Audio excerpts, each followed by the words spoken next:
Infinite and the Divine, Chapter 5. This is like a little recipe book. Okay. Disjoint fingers 2 and 3 from the right hand. This is finger 2. We gotta disjoint them. We gotta do this. And then we gotta do this. You gotta just imagine you're a Necron, okay? Don't think of this as weird. This is fine. Don't your fingers do this? And bend them together to form a diamond. And then snap fingers 1 and 4 backwards. Hey, look at those currents. And then once you have captured the currents, you need to get your thumb and flick it forwards. Why are there 2 thumbs? And then the energy gets shot out of the thumb. And that is the recipe for Kefres's proof, which you need an AP of 77:777 to use. And now we have Orican. Orican is on Mandragoran. Again, still. It is 9,984 years before the big GA, the Great Awakening. And he hates the color orange.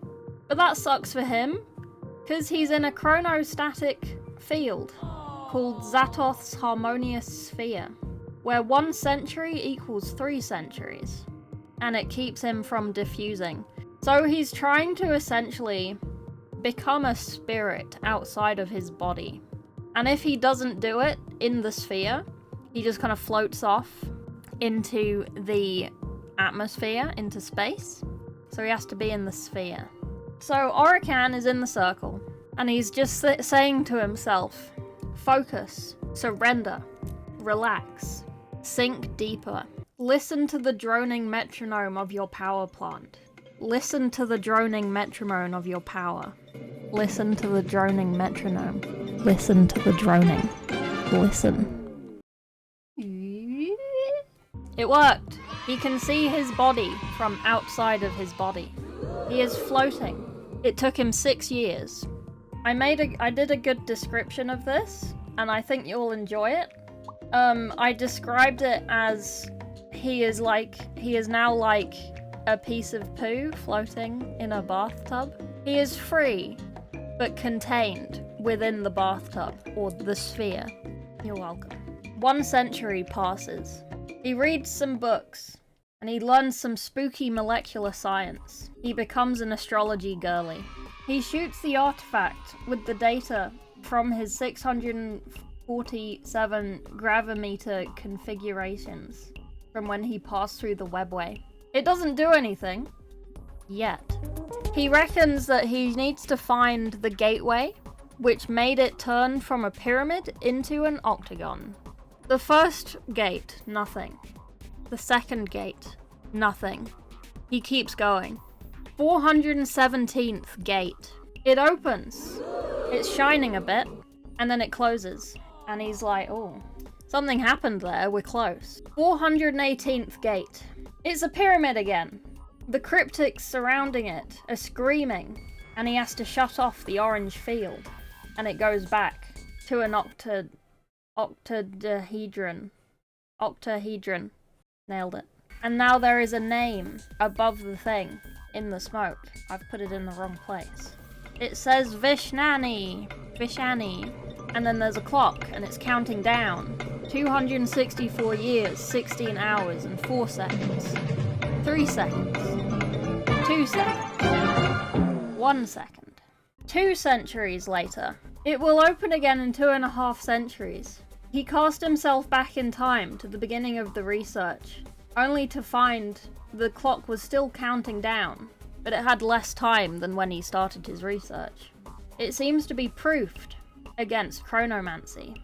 The alerts start blaring. There's a meteor. It contains living metal. Greetings, Trizin, and farewell, Ori thinks. The defense grid destroys it. Number 4. 13 months later, there's another alert. Oh no, the alerts are blaring, same as before. There are 30 meteors with living metal in them. The defense grid destroys them, one by one. We're now on Trazine number 34. He's trying to decrypt the Vishanic manuscripts, gibberish lines of runes, unreadable, a legend holding a great secret. He's decrypted it 6 times so far. 2 times it listed Amunos tomb worlds. 3 times it said the history of the Amonis dynasty from 3 different narrators. One of them about Neprith. And 1 time a physically impossible building schematic. He tried to build it, but obviously it didn't work because it's an impossible building. He was using a copy of the manuscripts from his own library, because when he had gone to Amunos to salvage things, he wanted the original, but Trazine had already taken it. But he had a copy of the original from Trazine's database. He put them next to each other. They're different, he thought. The words are switched in order. The spellings, the formatting. Revelation. The data copy is the master copy. He decrypts the Amunos history again from it. Neprith the Untouched. Untouched because physically resistant to tumors, but also untouched from battle. He was a projectionist. Trazine didn't know this. No one knew this. It was a secret. He could cast his mind into the battlefield. A being of energy. He muses. Think of it. The children sitting on the council hoot and cheer over the prospect of returning to flesh. We could be so much more. Beings of light and power. The eternal lives of the Necron wedded to the souls of the Necrontyr. Why return to the ravages of mortality when we could become beings of the Aether? He worked for 80 years. He noticed something. A logarithmic sphere had been mentioned in the manuscripts 6 times. He made circles with his hands, making spheres, moving the glyphs around, and he chanted the equation to form a perfect logarithmic spiral. I said sphere like 6 times, I meant spiral. The surrounding cryptics start talking. He arrests a Pharaon like no other. Behold, the tomb that holds the one who will end the age of metal. He lies within, his incorporeal form lies with eyes open. Neprith, Neprith, Neprith, they chant. The floating glyphs float towards the mysterious. Beams of energy radiate from it. A star map. He's very excited, Orican. He's just a little guy and he's very excited. Trazine, tenacious, stubborn, on his 34th body of the book. His meteors hadn't worked, and the dolmen gates were guarded. He had called in an assembly of his cryptex. He'd placed the tile that he had ripped from Ori on the table. "What's this made of, bruv?" he asks. Sanet, his favourite cryptic, his librarian cryptic, says, "He can't reveal the cryptic order secrets." And Trazine says, "You've seen the BDSM dungeon, and the CBT lady. Tell me things." And then Sanet's like, "Oh, okay, I guess so." "It's a time tile," Sanet begins. "When we earn achievements at school, we get a tile. More achievements, more tiles. They're forged from what we study. A Voidmancer has distilled substance of the gulf between stars. Myself, a Dimensionalist. Blood of the universe harvested from wounds created from tearing open dimensional gateways.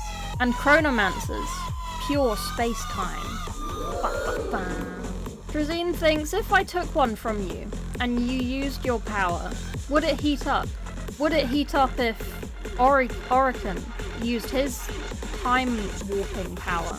Yes, but to become hot it would mean altering the timeline multiple times, and you holding it would have mismatched memories, and you'd feel sick, which lines up what happened at the courtroom.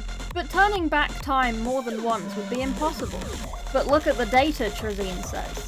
This is from the courtroom. He's more than capable. He did it 3 times. We must work on a way to counteract his chronomancy. The only way we can beat him. To Neprith. There are 2 artifacts not on Solomance, but we've got a little video you need to watch first as well. Hail Overlord Trazine. I suspected you might pay us a visit during our slumber. It is beyond doubt that you are in your rights to be here. The Archaeovist of the Nihilak, after all, maintains curatorial oversight of the dynasty's vault. But these are the vaults of the Blessed Gaiden. not solemnance. Examine and study what you will, but I have taken inventory of all collections, and I will notice any absences. We remember well the incident on the Thelamis.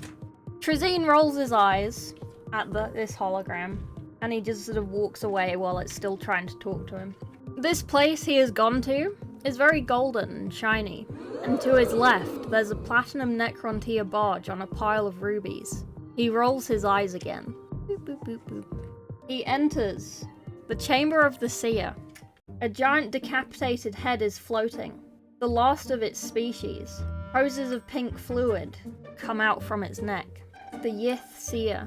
There's a resonance chamber in its mouth, and he thinks he saw its eyes blink. He's gone into its mouth. He's now sitting inside of it. He told himself it's not alive. It was kept in a state of undeath to fulfill a role. He didn't like this. It reminded him of himself. He asks it, where and when will the mysterious open? There are projections coming from the being. He's having ideas. There is a blue and green world with coral atolls and tropical canopies. Impossible, he thinks. I know where that is. And then he goes to leave again. And on his way out, he nabs the Time Splinter cloak, which is one of the artifacts that he was told that he needed. He's now wearing the Time Splinter cloak. And he says, when I'm done, I'll simply put it back. He won't even notice it's gone. And he leaves in a hurry, because the alarms were a bit loud. He took the cloak with him. And we've got a short little prologue for the next chapter. Orican is in a crypt 3,000 cubits below the surface of Mandragora. He's talking to something. We can't see it, but we can hear it. They're midway through conversation. We didn't hear the start of it. The mysterious voice says, and after the battle, our kind may do what we wish? And Orican replies, you may. It would be a great service to the dynasty. And the voice says, I care nothing for this dynasty. But if you provide things, living things, biological things for us to kill, we will come. Oh. Okay, and that's the end of chapter 5. Thank you. Like and subscribe.